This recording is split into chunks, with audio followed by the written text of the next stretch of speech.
ये सब सारे के सारे मदरसा छाप लोग हैं जहाँ पर इसी तरह की शिक्षा दी जाती है। दीन की पढ़ाई की आड़ में कट्टरपंथी बनाया जाता है, ये मेरा पूर्ण विश्वास है। कोई भी इस तरह के राष्ट्र विरोधी गतिविधियों में जो भी शामिल होगा, सीपी सिंह मुखदर्शक बनकर नहीं बैठ सकता है। मैं अपने कर्तव्यों का पालन करूँगा। देखिए, आज मैंने देखा कि हमसे किसी ने टैग किया था कि फरहान मलिक नामक युवक ने गजवाए हिंद की बात की है और कई तरह के विदेशी झंडे का उपयोग किया है अपने ट्विटर पर। तो फिर मैंने इसकी जांच पड़ताल की और फिर इसको मैंने अपने ट्विटर पर डाला, एक्स पोस्ट पर डाला। उसके बाद मैंने पुलिस से आग्रह किया था कि इस पर कार्रवाई की जाए। मैंने उसको नरेंद्र मोदी जी, देश के आदरणीय प्रधानमंत्री, उनको गृह मंत्री जी, माननीय मुख्यमंत्री जी, सबको टैग किया था। उसके बाद पुलिस द्वारा कहा गया कि महाशय, इसकी पहचान कर ली गई है और इस पर FIR करके इसको गिरफ्तार किया जा चुका है।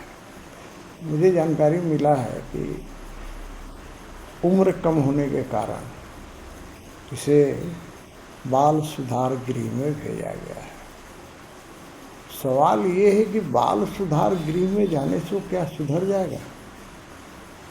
भाई, उससे पूरी जांच पड़ताल होनी चाहिए और मुझे लगता है कि केंद्रीय एजेंसियों को भी ये जांच करनी चाहिए इसके सूत्र कहाँ तक जाते हैं। हो सकता है कि इसमें और भी लोग शामिल हों और मुझे पूर्ण विश्वास है कि ये सब सारे के सारे मदरसा छाप लोग हैं जहाँ पर इसी तरह की शिक्षा दी जाती है और कट्टरपंथी बनाया जाता है। हमारे टैक्स के पैसे से, यानी जनता के टैक्स के पैसे से इन मदरसों को पैसे दिए जाते हैं और उसका दुरुपयोग होता है। तो वैसी स्थिति में मदरसों पर भी जांच होनी चाहिए कि वहाँ क्या पढ़ाई होती है। दीन की पढ़ाई की आड़ में कट्टरपंथी बनाया जाता है, ये मेरा पूर्ण विश्वास है। और इसी कारण से उत्तर प्रदेश, उत्तराखंड, असम जैसे राज्यों में मदरसों को बंद किया गया है। अवैध रूप से बहुत से मदरसे चल रहे थे जिनको या तो बंद किया गया है या ध्वस्त किया गया है। तो मैं राज्य सरकार से भी आग्रह करता हूँ कि भाई, आप हम जैसे टैक्स पेयर के पैसे से मदरसों को पैसे देते हैं तो उसका उपयोग राष्ट्र हित में होना चाहिए, न कि राष्ट्र का गद्दार बनाने में। मामला इसके पहले भी पहलगाम जब हमला हुआ था 22 अप्रैल को, तो बोकारो जिला के गोमिया का रहने वाला नौशाद आलम, उसने भी इस पर खुशी जाहिर किया था और आतंकवादियों को थैंक यू बोला था।